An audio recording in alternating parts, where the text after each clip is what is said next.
Hi, everyone. I hope you are all well. On behalf of the Glaze, we'd like to extend a very warm welcome to you all to join the Sharing Global Views today. Sharing Global Views is a series of conversations and discussions. It's also a space for us to meet, learn, and share knowledge, cultures, and attitudes with experts and leaders on different global matters. And the show is part of our Sharing Economy initiative, which aims to make the world a better and more sustainable place little by little. So far, we've invited some remarkable speakers. They are explorers, doctors, activists, entrepreneurs, and leaders who have made a series of breakthroughs that are changing every aspect of our lives. If you have any questions, please feel free to send them through the chat box. We'll have a Q&A session later.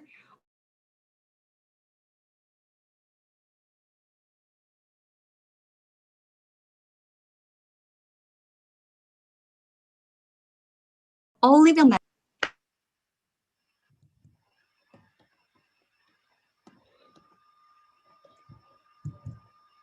Thank you, Helena.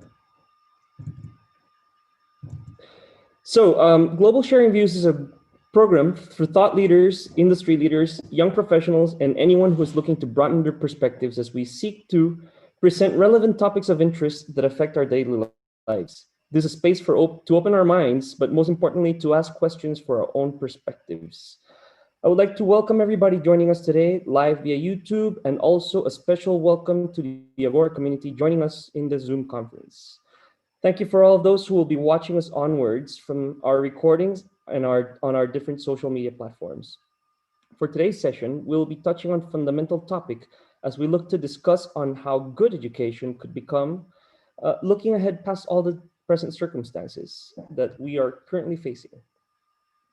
Switching up on our usual format, we will be holding an informal panel for which I will proceed to present our distinguished guests. And our key speakers for today, panelists Mr. Enrico Letta, Mr. George Papandreou, and Mr. Jose Maria Figueres, who is also our host in this program. Jose Maria Figueres served as president of Costa Rica from 1994 to 1998. In his term, he was responsible for pushing major education, formation, innovation, and sustainable development policies. He has also pushed these topics on the global level as a managing director and CEO of the World Economic Forum. As a leading and executive member of multiple impact organizations, as the Rocky Mountain Institute, Carbon War Room, Global Ocean Commission, Ocean Unite, just to name a few. Mr. Figueres is a standing chairman of GLACE and chairman of its Latin American chapter. He has an interesting education formation, having completed his studies at the United States Military Academy, known as West Point, as a distinguished honor graduate and awarded the Army Ranger tab. He later complemented with his master's in public administration from the Harvard Kennedy School. We also have Mr. Enrico Letta, who was Prime Minister of Italy from April 2013 to February 2014. He's Dean of the Paris School of International Affairs at Sciences Po in Paris, and also President of the Jacques Delors Institute.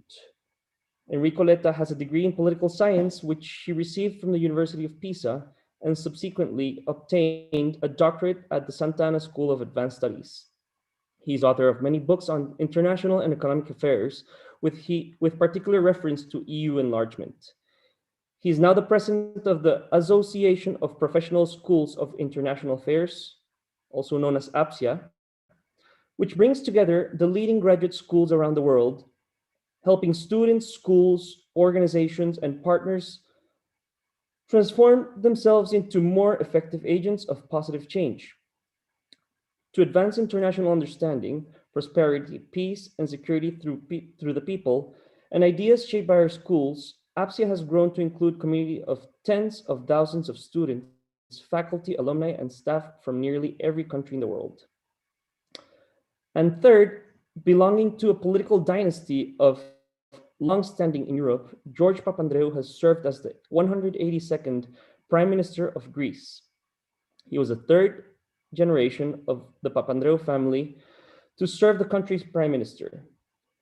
Mr. Papandreou is currently a member of the National Parliament of Greece, president of the Socialist International, and also a standing chairman of GLACE. Mr. Papandreou has also served as Minister of Foreign Affairs, Minister of Education, and many other important posts in Greek policies. But when we asked him in the Agora session, which was his most meaningful and rewarding position, his choice was firmly Minister of Education. Education is truly his passion. He founded the CIMI Symposium over 2 decades ago, and 3 years ago, he also started a liberal arts program, Project Agora, aiming to cultivate the next generation of global citizens and leaders.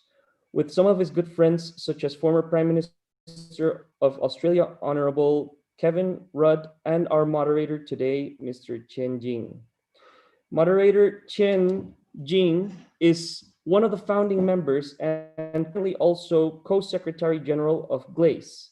He's educated as a Harvard Law School lawyer, and he has been working on US-China relationship as a senior advisor to Mr. Kevin Rudd, both at Harvard Kennedy School and the Asia Society, where he spends most of his time, if he has any, is on the future of education and how to cultivate the next generation of global citizens at Project Agora.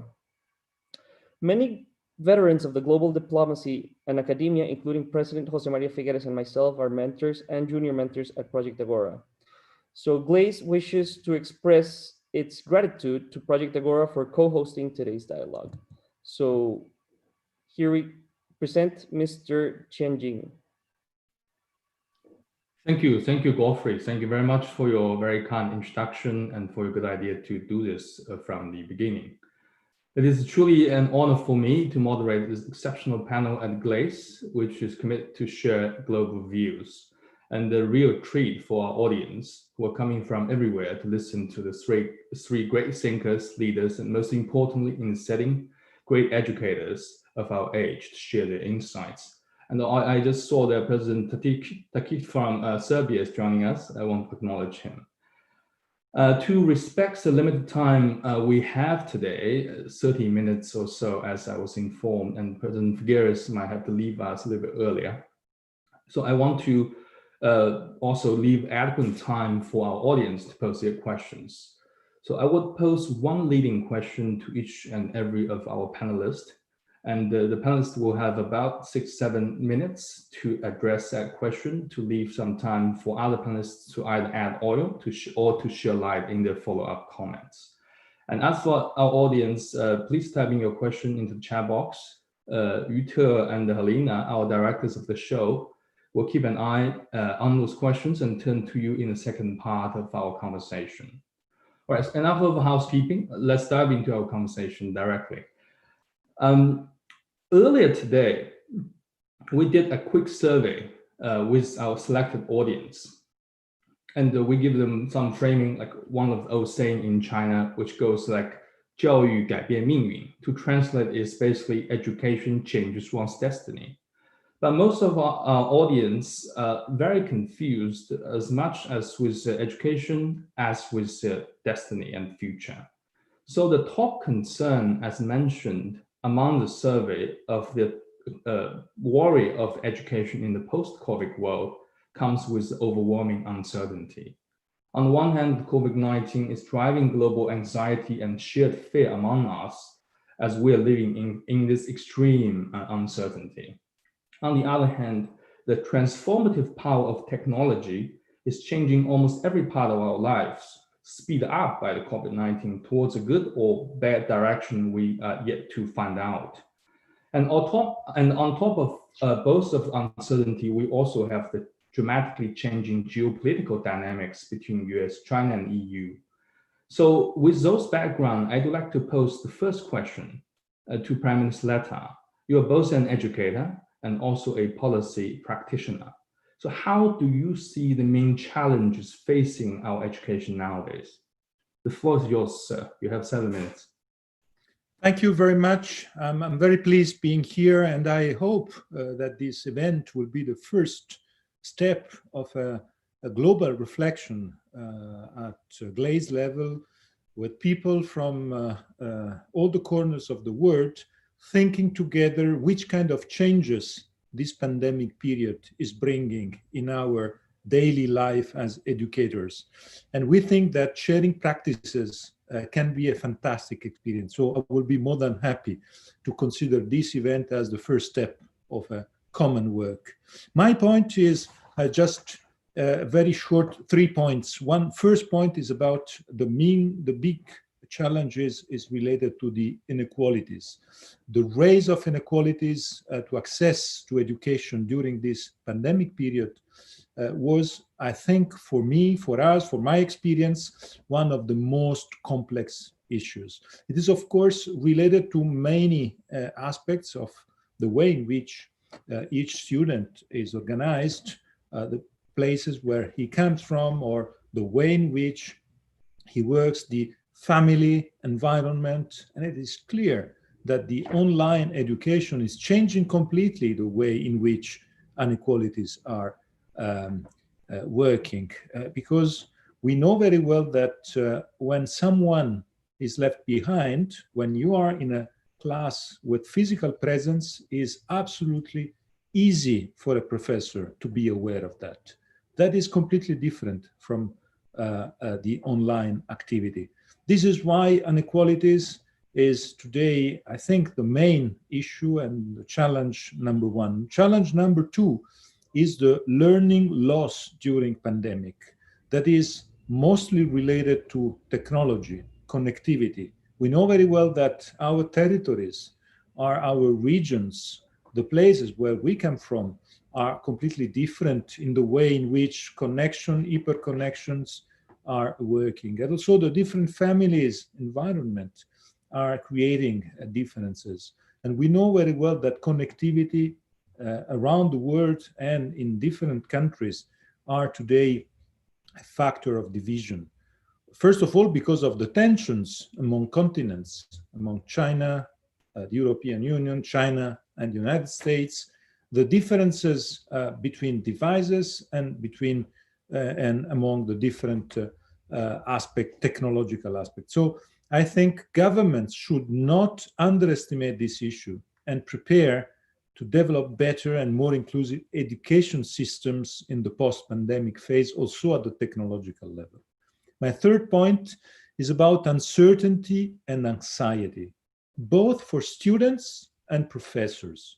I have to say that in this year, 2020, in which 9 months of this year, I spent these 9 months on my computer working with professors, with my fellow professors, and with students, organizing meetings, organizing courses, and teaching myself. I had the feeling that the anxiety is rising among students, the anxiety of being left alone or being left behind, the feeling or the worries about not understanding completely. But mostly it's an anxiety that is also for the professor class, because of the generational divide that is so crucial for technology. Education is mostly considered as an aged generation passing the compass and a certain informations to a young generation. But the big problem today is that the young generation is a digital generation with a high level skills that the aged generation doesn't have.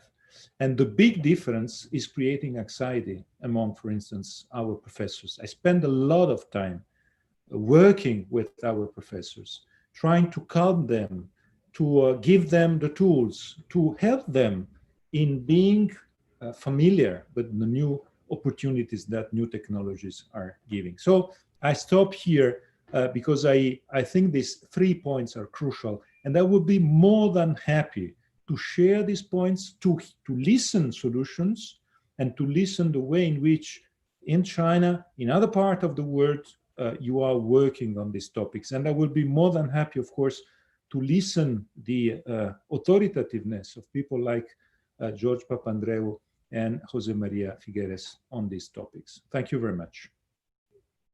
Thank you, Prime Minister Letta. You have laid out an adequate amount of challenge for us. So I want to turn to our other two panelists, particularly to George for the follow-up, and for the second question I'm going to pose is about how then can we find a solution or a set of solutions. We have talking about this, George, for many years now, what a good education facing the uncertainty of future would look like. We've been trying this at Project Agora, combining knowing self and knowing the world in both individualized colloquium and collective grand tours. And in the just concluded Dongqianhu Education Forum, which you chair and gave an amazing keynote speech, is exactly targeted at finding solutions for what Prime Minister Letta has proposed. How can we have a future readiness educational index to inform both policymakers, educators, and students to be prepared? So would you like to shed some light on that? Thank you, Jing, and it's an honor to be with such distinguished colleagues as Jose Maria Figueres and Enrico Letta. I see Boris Tadic also. Of course, thank Glaze and you, Jing, for all the work we are doing together, both in the forum, the educational forum, and of course the Agora project with young Chinese fellows.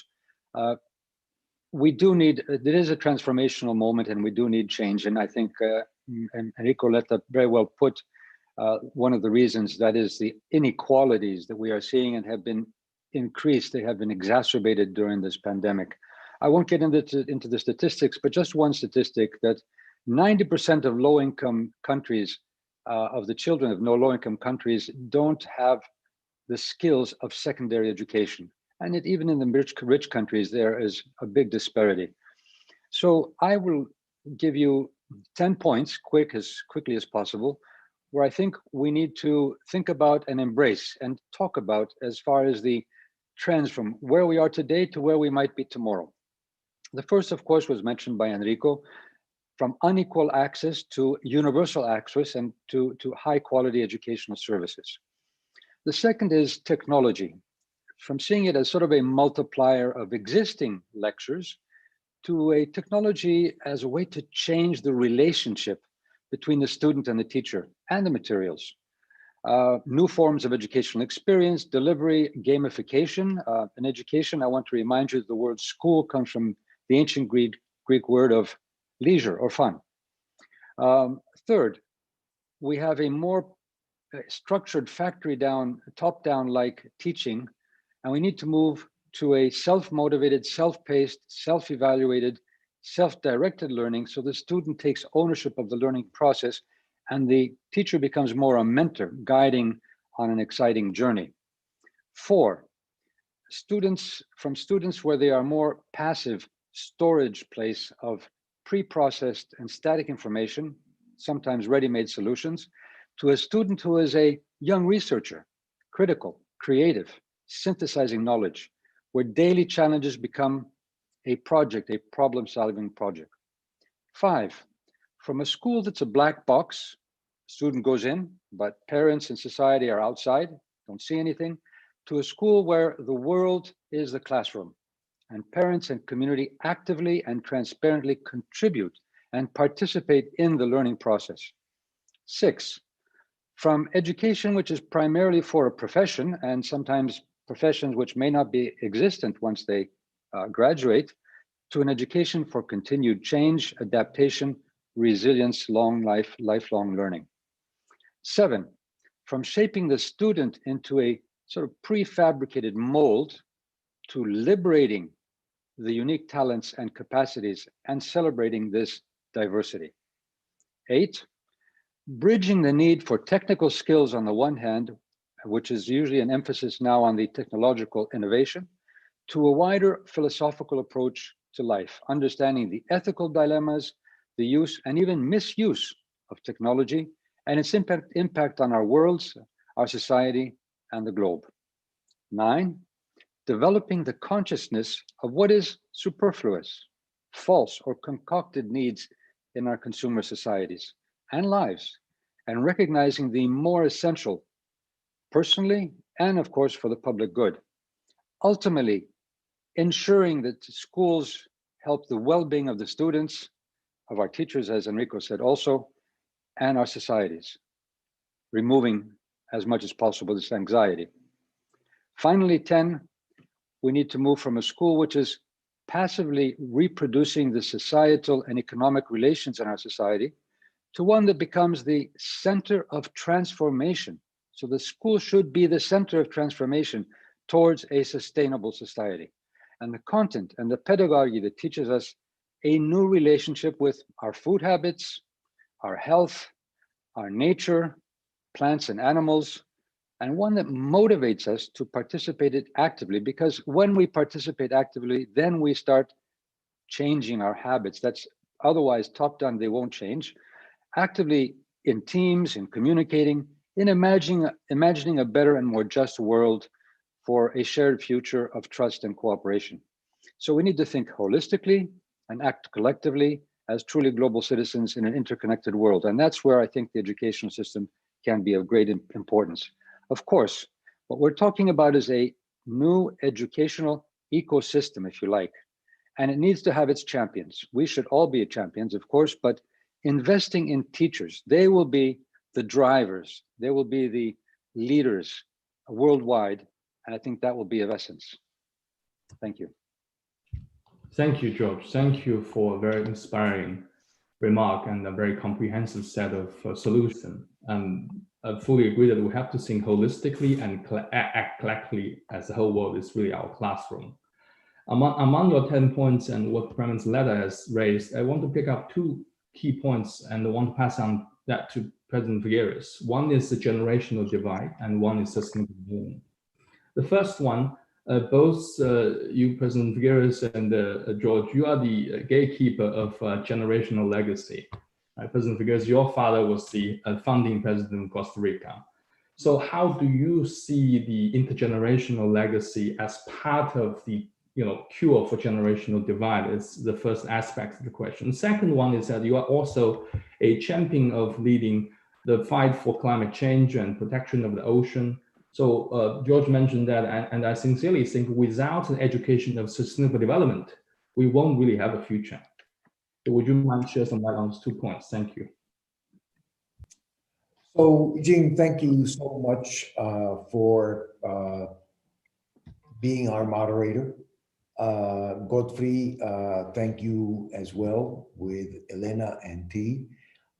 For me, it is really very much of a privilege and I want to say a learning experience to be on this panel with George, a very, very respected, not only ex-Prime Minister, but also Minister of Education, and with Enrico, who continues to be such a thought leader with respect to the world of education.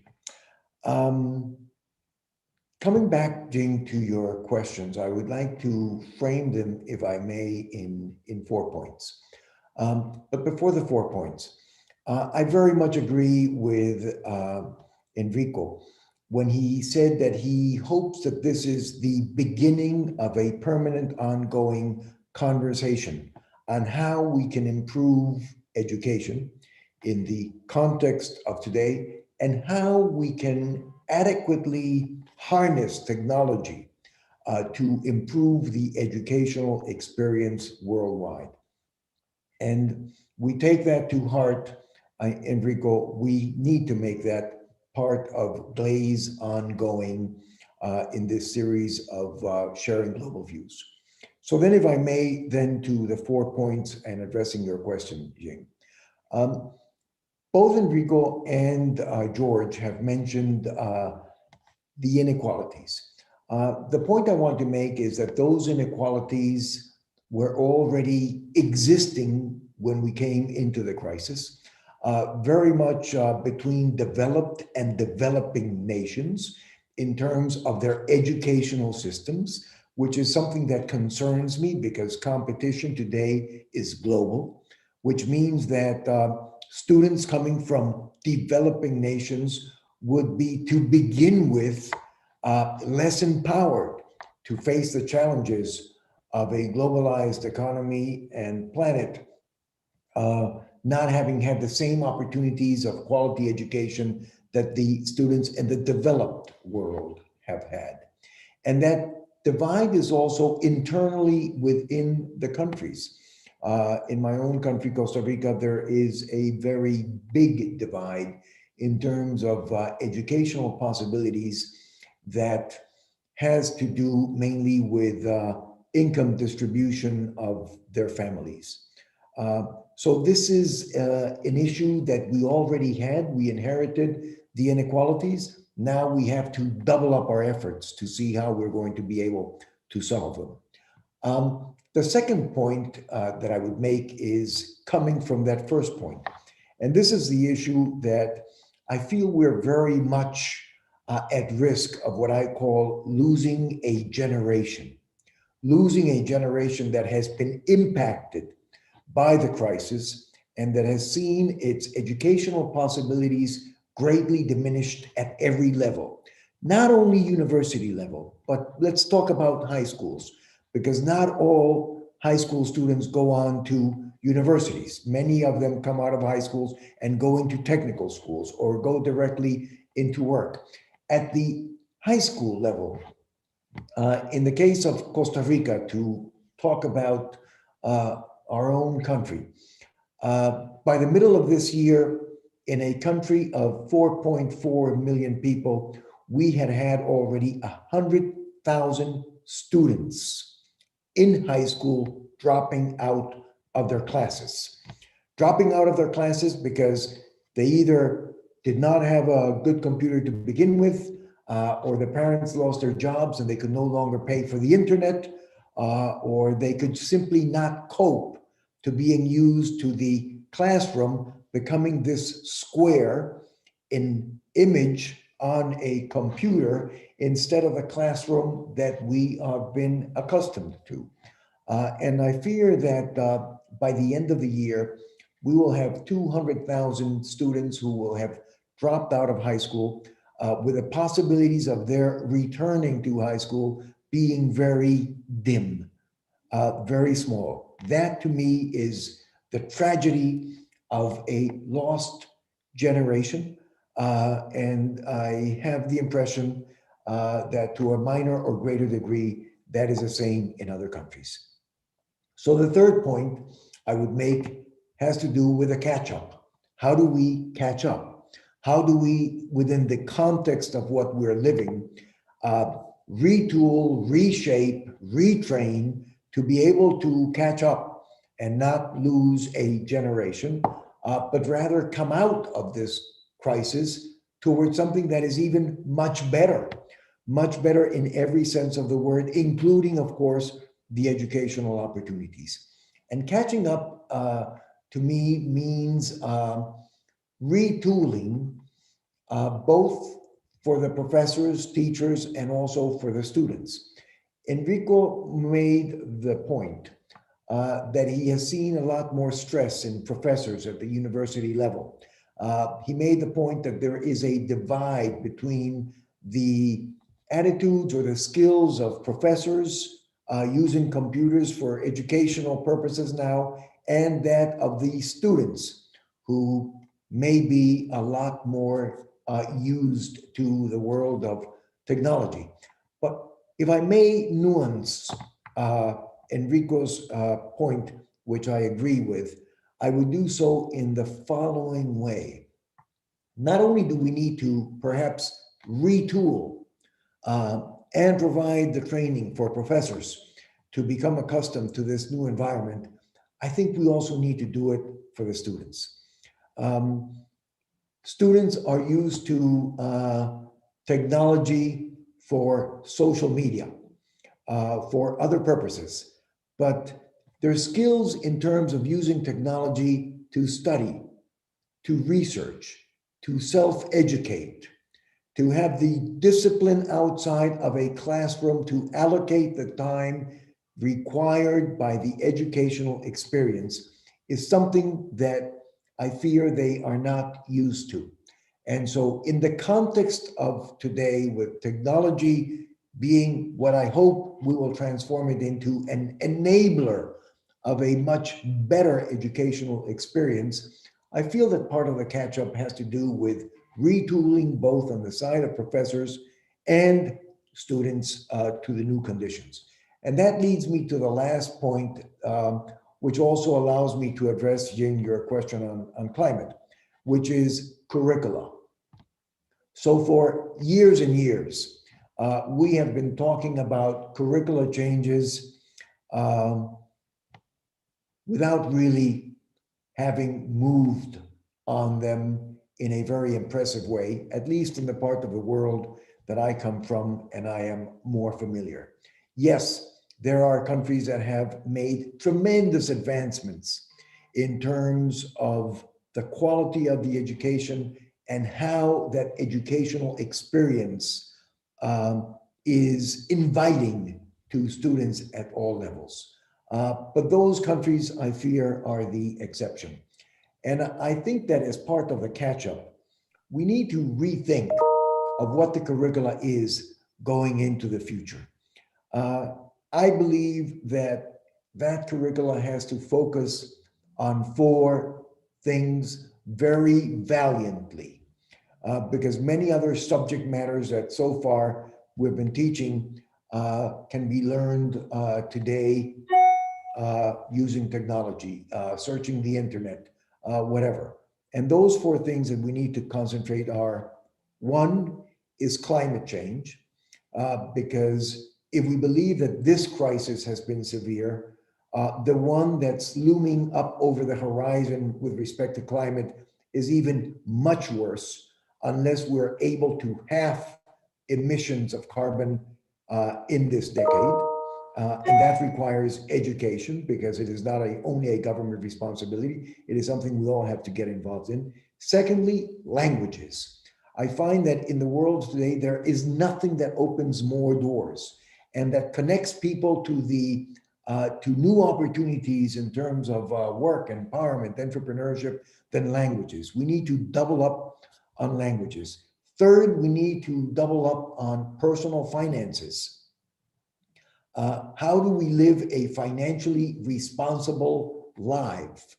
I find that overconsumption, incentivized by credit cards that get thrown at young people and students right, left, and center, is not creating the best of the environment with respect to our economic workings, and certainly with overconsumption in a planet that has finite resources in front of a population that is growing.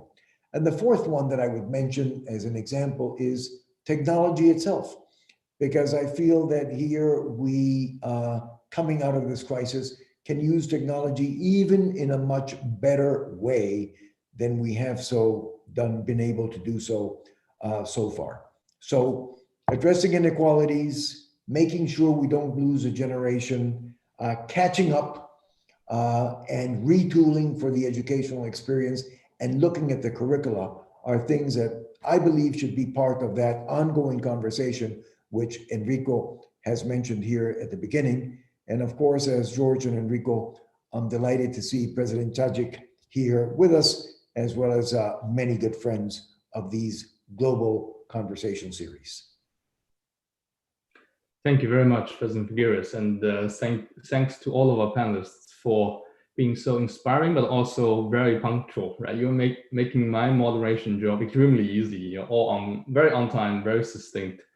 I do have many questions, but I want to reserve myself, and I understand many questions have accumulated from our audiences. So I'd like now to turn to Alina and T to see whether we have any questions from the audience. Thanks to all the leaders and Jing for the great conversations and discussions, which is very inspiring. I'm sure that there will be lots of questions from our audiences. So now it's our Q&A session. If you have any question, please feel free to send it through the chat box or leave the message via our LinkedIn page below the poster. So now I see there are 2 questions. One is from Gu, right? Gu, could you please turn on your video and ask a question yourself?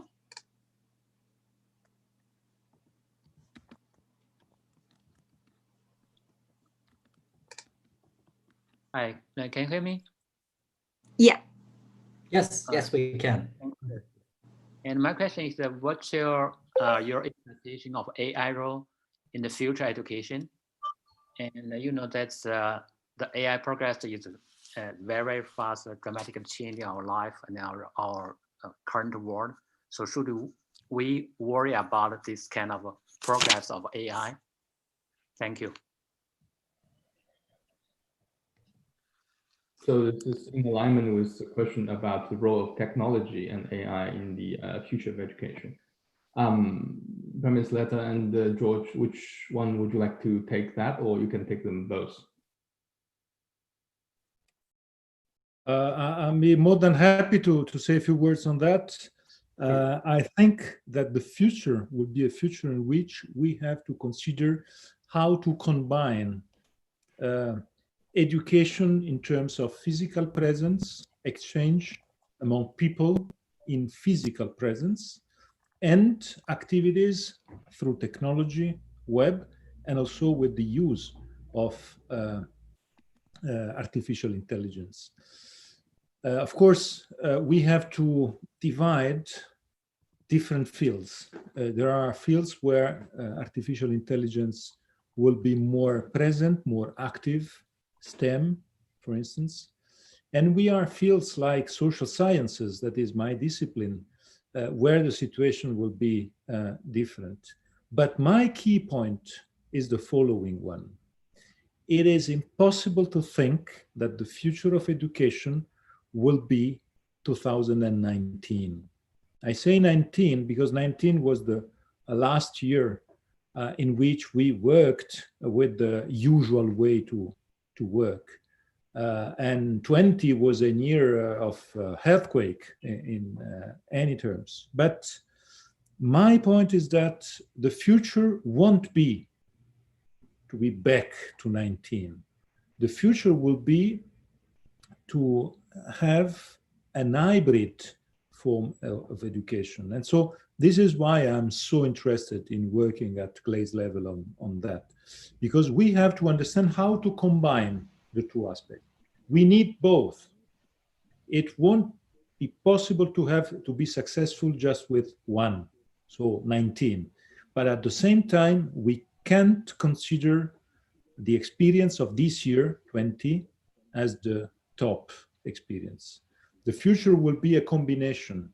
So this is why I think also on artificial intelligence, we have to think on how to take everything we can take in positive from the role of and assets from artificial intelligence. There are many other possibilities, but at the same time, we have to consider how to combine, how to make it hybrid. This is why I'm so interested in continuing this conversation. I could just follow up, Jing, maybe say a few words. Please. Agreeing, of course, with Nico. I think the first is we need to bring in the understanding and learning around artificial intelligence into our school system so that students and future citizens know what it does and how it can be used.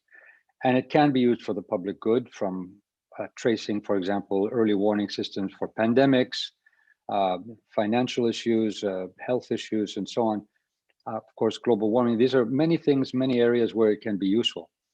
However, at the same time, we have to think about what it means in the educational system or for the educational system, as we've had technological transformations in the past, but most of these have basically been helping replace labor, physical labor, through machines.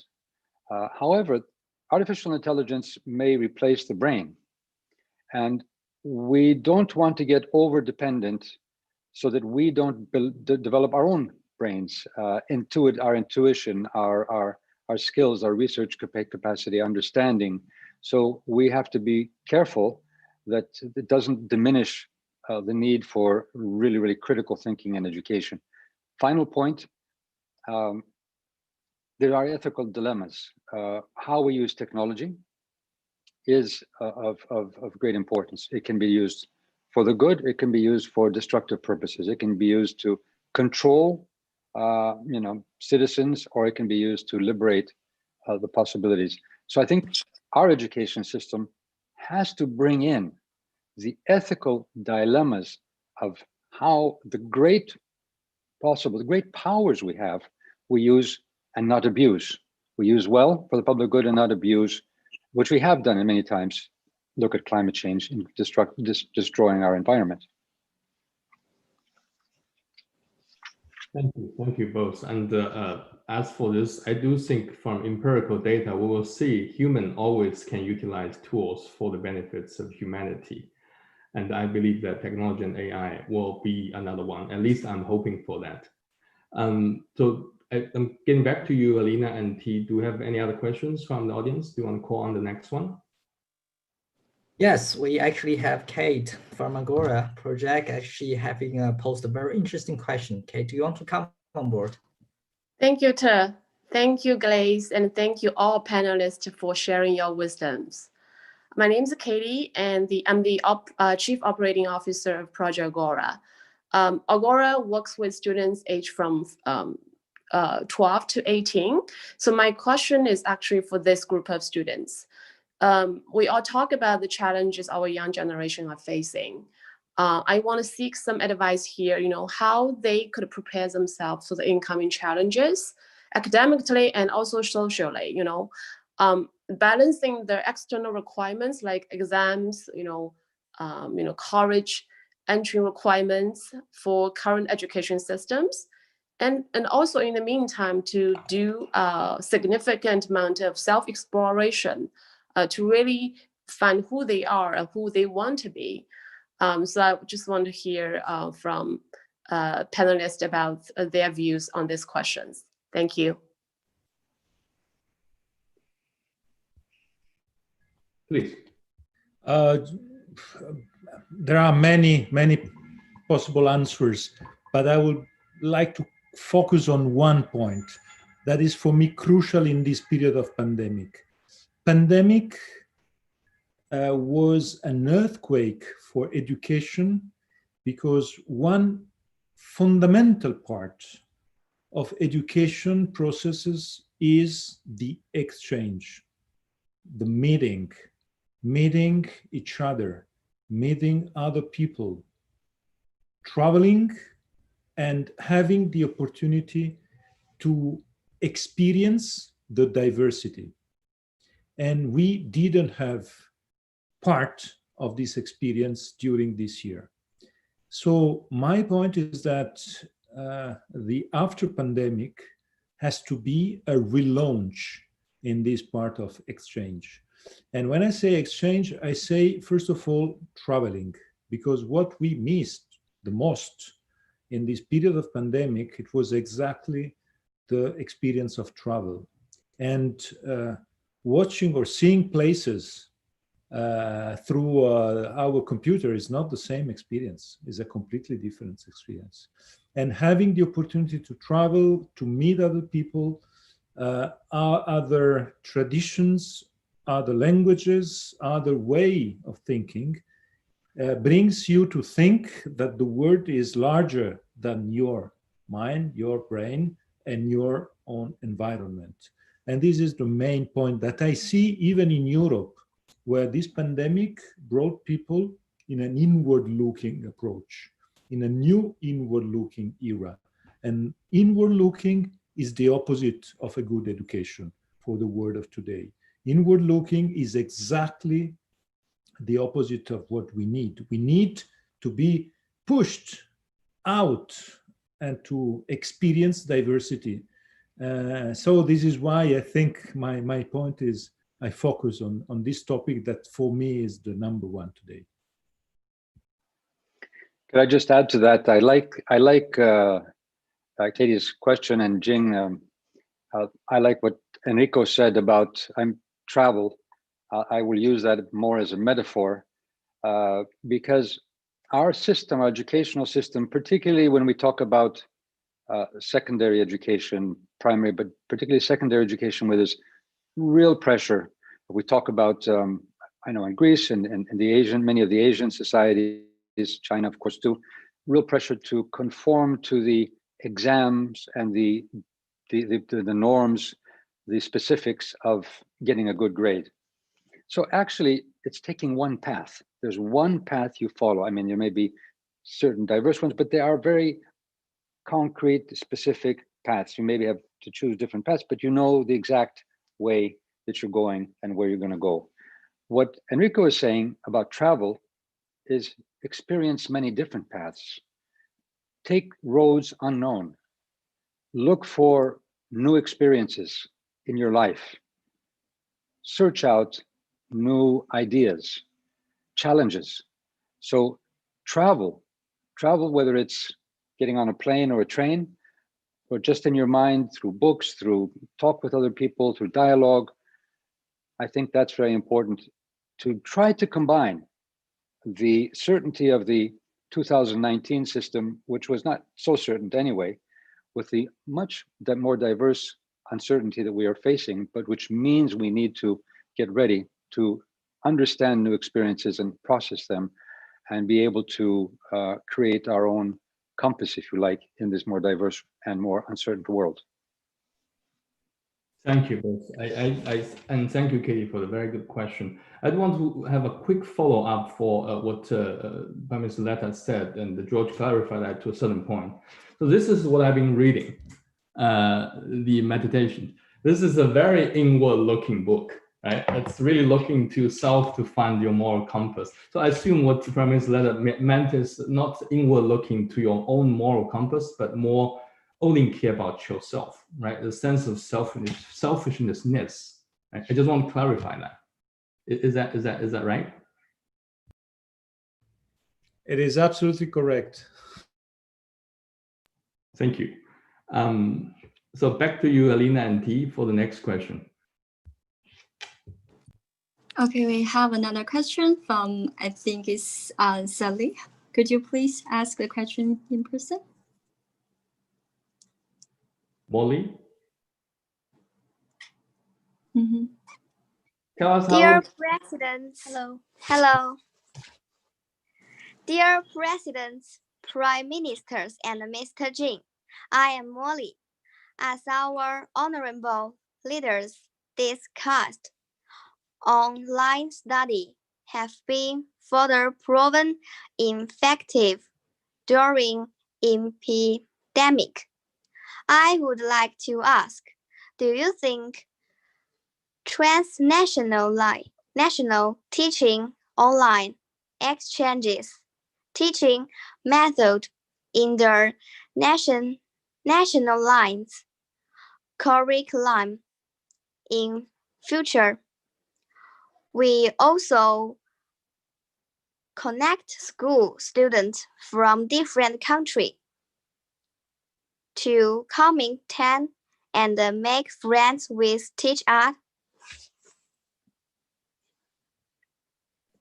So I just making sure we understand. Well done, thank you. So I just want to quickly repeat that question.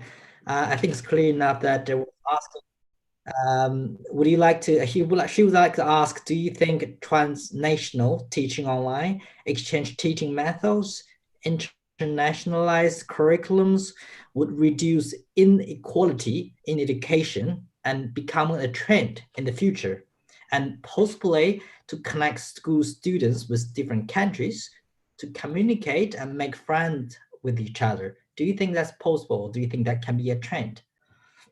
My answer is yes. And I think this is the positive asset that we all take from this experience of 2020, because we all experienced how many new opportunities we can have through the web.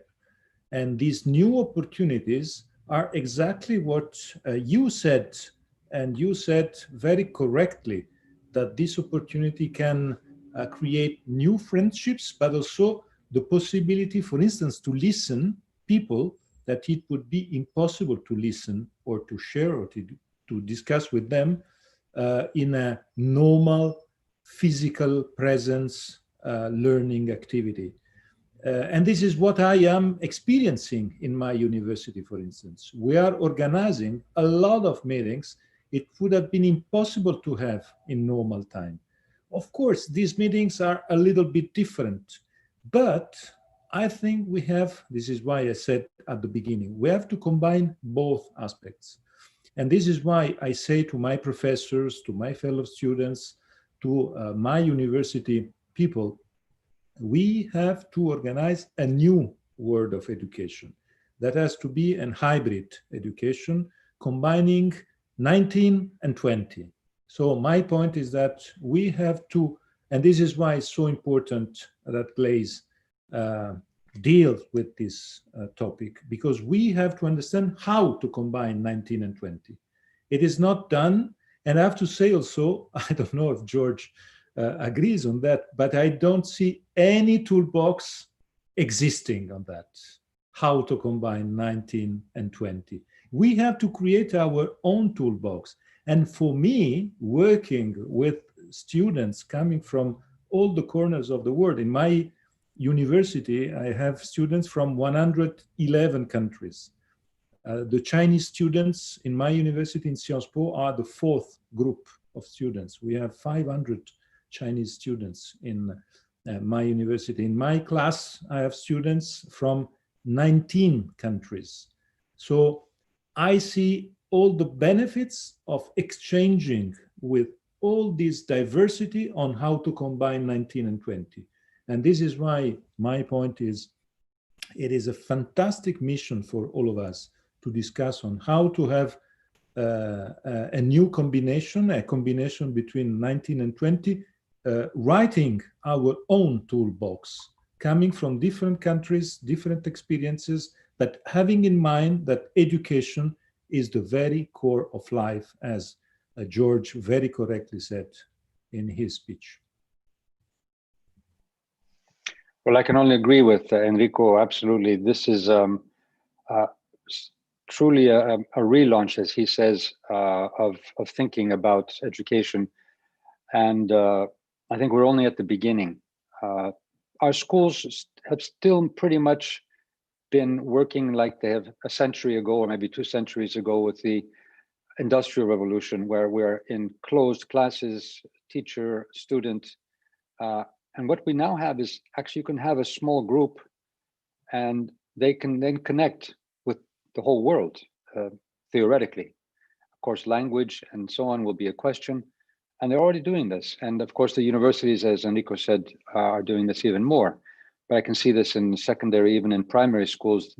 We could have, at the one hand, sort of the local group discussing issues in physical presence, each with each other, but with a hybrid combination, contacting or being in touch with, the best of practices of schools, of classrooms, or different, also academics and so on, and really enriching the school experience. I think we are also at the beginning of what kind of technology will be used. We are now using this Zoom technology, for example. I think we will be seeing, as it develops, much more artificial reality, different types of forms of using maybe even simulations, so that we can use tools to be really strengthen the educational experience of the student. All this, of course, has to be, again, we need a good framework of what are the values, what is the core, what do we want to do, what kind of a society we want to create. So technology can do amazing things, but again, we have to focus on where we want to take this. And that's what Enrico was saying, and I'm saying, the core values of our society. I very much agree with both of your analysis, and it's exactly COVID-19 is like an earthquake, a crisis that is bringing us a lot of fundamental changes. But maybe that's a positive side of that as well, because with this earthquake, we can really rebuild, which is long overdue. We do have, I guess, time for one more question. Is that right, Lina and T? And then we go to the very good place tradition for both our panelists to share some key takeaways as final words after that question. Yeah, thank you, Jing. I think we got room for the last question from Sartley. Is that Mr.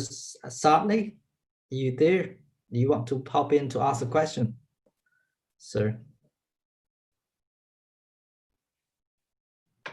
Yes, I'm here.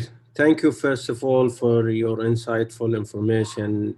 It was really great to hear from you, Helen, and everyone. Thank you, Helen, for inviting me, actually. A quick question regarding the micro-learning. If we want to focus on mobile learning, means we create kind of system that customize for students in order to be able to learn from mobile phone. We have seen increased level of using mobile phone recently. I'm talking like in Saudi Arabia, we have seen increased number, 70% of young people are using mobile phone. What if we focus more in developing kind of system that can be used in mobile despite, you know, differentiate from traditional learning through laptop or iPad or computer desktop. So do you see any potential in this regard or not? Thank you so much. Maybe very shortly, I can say my reaction is that I see some potential, but I don't think that the iPhone can overcome or can substitute laptop or computers, because you need to use your computer. But of course, I'm a little bit influenced by my own disciplines. And we work in my own disciplines very much with slides, with figures, with something that is visible and need to be visible with a large screen like the laptop or an iPad or a computer can give you. I see some difficulties in reducing it for an iPhone, but of course it depends on the flexibility of what we have to do and on the opportunities that having the iPhone as the device can give you to be in contact or be connected with more people. And I know very well that young people are more familiar with iPhone than computers. So frankly speaking, I'm not an expert on this new technology, so I can't say a definitive answer on that. My answer comes from my experience of this year of education, of teaching online, and I repeat, I think the laptop, the iTop, the iPad gives the possibility to have more, to share more information, videos, figures. But I repeat, I'm very much open to understand what can be a future micro-learning with iPhones. Yeah, I think we are, we've reached a point. I used to read a lot of science fiction when I was a child, younger. I still like to read it sometimes. So the capacity of thinking of what technology can do is fascinating. But as Enrico said, the iPhone as it is today, it is. I understand, or the mobile phone has been useful in countries where they've had particularly poor economies. For example, many African countries developed a form of financing each other or lending and borrowing through iPhones, which now, of course, has become easy all over the world. But they were the first to really do this and really empowered people at the local level who had no money or could not easily access money, and they could do this through points and all other types of systems. But I think that we will be seeing a leap in technology. I mean, I use my phone for many years now to listen to podcasts like a radio. What's nice is that if you haven't, it's like a storage of knowledge. It's not like you have to listen to the radio program when it's being broadcast. It's stored somewhere on a cloud, and you can access it. So it's great. But I think we will be seeing a huge leap in artificial intelligence, augmented reality, maybe some point the phone will be able to project holograms, and we will have, so maybe it can be used. But these are a little bit science fiction. They can happen though. It's very easily, very soon. So I think we're at the very beginning of what technological possibilities are. Again, I just want to emphasize technology is good, but make sure we are using it for the right way and making sure that there's certain values. For example, both Enrico and Jose Maria said earlier very clearly, the questions of inequality in educational systems are of great importance. And this is one. If you only have a mobile phone, that means that others around the world may have much better access and much better capacity to use technology. So we have to think about that also. Thank you both. Again, to follow the good Glaze tradition, in the last minute of our conversation, do you have any key takeaways you want to share with all the audience? Maybe one sentence from each of you.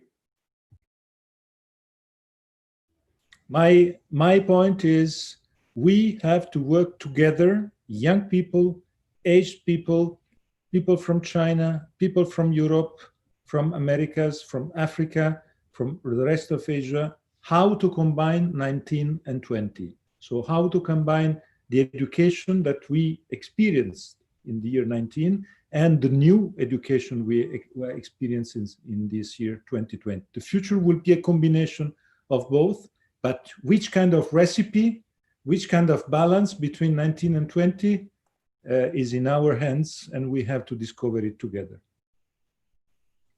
Thank you. Jing, I can only agree with Enrico Letta on this. We are in a transition. Where it goes, however, should not be left to some powers out there. It is up to us, of all of us. So this type of debate, this kind of discussion, where we are talking across continents, beyond borders, different cultures, different societies, different generations, is of essence, where we can think about ideas, shape ideas, promote ideas, advocate proposals for the best use or the best transition, so that we do create societies that are less unequal, more just, more sustainable, more humane, and promoting the core of a sense of self-purpose, self-understanding, and well-being.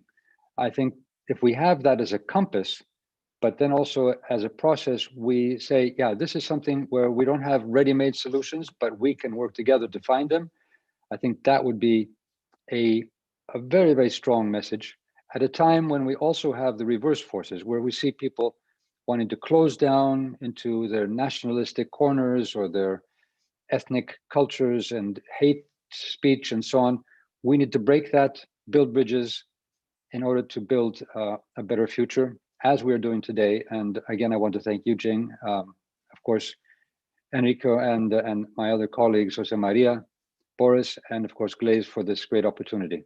And all, of course, who spoke today and asked questions. On those very positive notes, I really want to thank all our panelists, Prime Minister Letta, George, and the President Figueres. I want to thank all the audience. I want to thank the Glaze staff to put this together. Unfortunately, a serious question remains unanswered, but as Prime Minister Letta said, this is the beginning. We will continue the conversation, and I want to end again with another Chinese saying, wish everyone 好好学习，天天向上, which means keep learning every day, getting better of yourself, and make your community better. So thank you all. Stay well. Thank you all. Thank you. Thank you. Thank you.